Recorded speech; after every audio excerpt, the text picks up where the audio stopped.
నీట మునిగింది రాంగ్జుయాంగ్ కౌంటీ. దాదాపు 6 లక్షల మంది సురక్షిత ప్రాంతాలకు తరలించింది ఆ దేశం అంటే అర్థం చేసుకోవచ్చు. మరి ముఖ్యంగా ప్రాంత ప్రభుత్వం ఇప్పటికీ వరదల కారణంగా 6 మృతి చెందినట్టుగా తెలుస్తోంది. 2వ అంతస్తు వరకు వరదలు పోటెత్తాయంటే అర్థం చేసుకోవచ్చు. 1954 తర్వాత ఇవే రికార్డు స్థాయి వరదలు. ఈ నేపథ్యంలో అక్కడ ఆ విజువల్స్ మీరు చూస్తున్నారు. 2వ అంతస్తుకి చేరుకుని అర్థం చేసుకోవచ్చు. కొన్ని ప్రాంతాల్లో ఒక గ్రౌండ్ ఫ్లోర్ అంటే సపోజ్ పార్కింగ్ ప్లేస్ ఉంటుంది కదా, ఆ పార్కింగ్ ప్లేస్తో కలిపి పోనీ పార్కింగ్ ప్లేస్ కాకుండా సెల్లార్ ఓ మై గాడ్, ఆ విజువల్స్ మీరు చూడొచ్చు. 2వ ఫ్లోర్ నుంచి వరద నీరు బయటకు వస్తోంది. వరద ప్రవాహానికి ఊర్లు మునిగిపోయాయి. కొంతమంది అయితే ఇళ్లను విడిచి పారిపోయారు, కొంతమంది ఇళ్లను విడిచిపెట్టి ఎక్కడెక్కడికో చేరుకున్నారంటే అర్థం చేసుకోవచ్చు. సురక్షిత ప్రాంతాలకు వారు బయలుదేరారు. మరికొన్ని ప్రాంతాల్లో 2వ అంతస్తు నుంచి ఒక వాటర్ ఫ్లో లాగా అంటే కొండ మీద ఉన్న ప్రాంతాల్లో, ఈ కొండ ఉన్న ప్రాంతాలకు సంబంధించి అక్కడి నుంచి వరద ఉధృతికి ఇళ్లలోకి నీరు చేరుకుంటోంది. ఇల్లు బురదతో 2వ అంతస్తు నుంచి ఆ వరద నీరు చేరుకుంటోంది. వరదలకు ఇళ్లు మునిగిపోయాయి. భవనాలు అసలు రోడ్లా లేకపోతే చెరువులా, లేకపోతే నదులకి రోడ్లకి చెరువులకి తేడా లేకుండా ప్రస్తుతం అంతా ఒకలాగే కనిపిస్తున్నారు అర్థం చేసుకోవచ్చు. ఒక్కసారి అక్కడ విజువల్స్ చూద్దాం.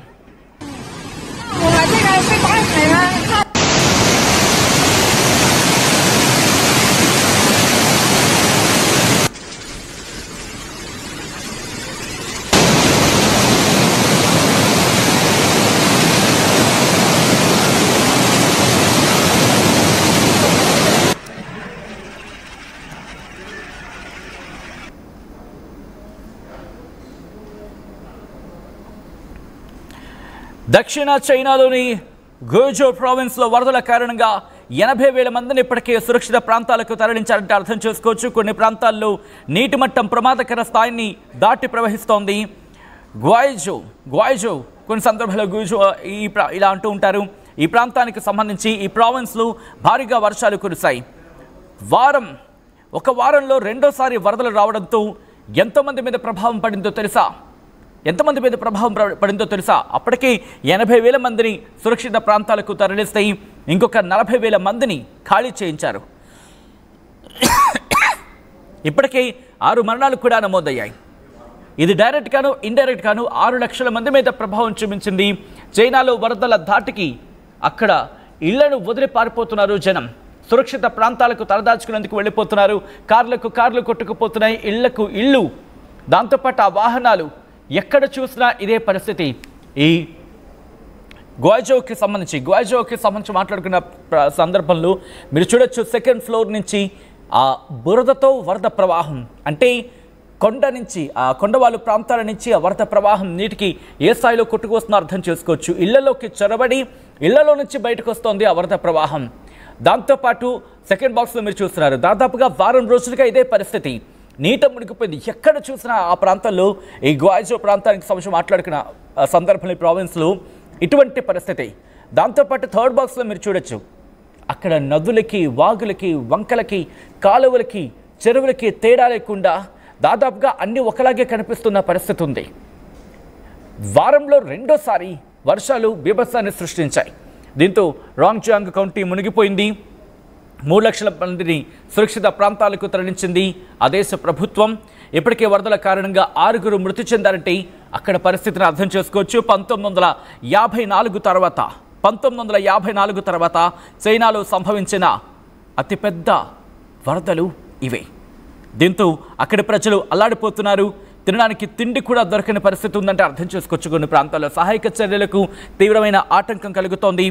దక్షిణ చైనాలోని గుజో ప్రావిన్స్లో వరదల కారణంగా 80,000 మందికి ఇప్పటికీ సురక్షిత ప్రాంతాలకు తరలించింది. మొత్తంగా మొన్న వచ్చిన వరదలు, ఆ తర్వాత రీసెంట్గా వచ్చిన వరదలతో కలిపి సుమారుగా 2 లక్షల మందిని సుమారుగా వాళ్ళు సురక్షిత ప్రాంతాలకు తరలించిన పరిస్థితి ఉంది. దాంతోపాటు ఇండైరెక్ట్ గాను డైరెక్ట్ గాను 6 లక్షల మంది మీద ప్రభావం చూపించిందంటే అర్థం చేసుకోవచ్చు. ఒకసారి అక్కడ ఎటువంటి పరిస్థితి ఉంది? అబ్బా, హృదయ విదారక దృశ్యాలబ్బా ఇవి.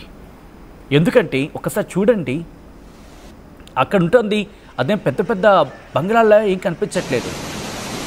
ఈ ప్రాంతం మీరు చూస్తే కనుక ఎక్కడెక్కడి నుంచో కార్లు కొట్టుకొస్తున్నాయి. ఈ వ్యాపార సముదాయానికి సంబంధించినంతా మనకు క్లియర్ కట్గా కనిపిస్తోంది. పూర్తిగా నగరం నగరం నీట మునిగిపోయింది. నగరం నగరం నీట మునిగిపోయింది. బహుశా అది నదనుకుంటా, నదో కాలువ పూర్తిగా నీటితో అంటే వరదతో నిండిపోయింది.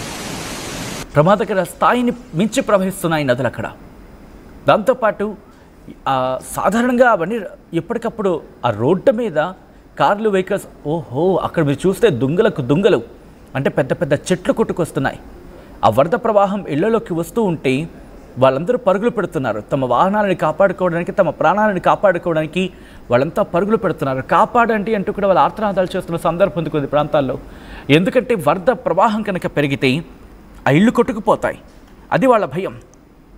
తమని కాపాడాలంటూ వాళ్ళు అక్కడ ఆర్తనాదాలు చేస్తూ ఉంటే ఎప్పుడైతే ఆ వరద ప్రవాహం ఇక్కడ చైనా ప్రభుత్వం, సాధారణంగా చైనాను కొన్ని సందర్భాల్లో మనం మన కోణంలో చూసినప్పుడు తిట్టుకుంటాం, కానీ తన ప్రజల విషయానికి వచ్చినప్పుడు మాత్రం కొన్ని సందర్భాల్లో చాలా అడ్వాన్స్గా అడుగు వేస్తుందంటూ కూడా చర్చ జరుగుతుంది.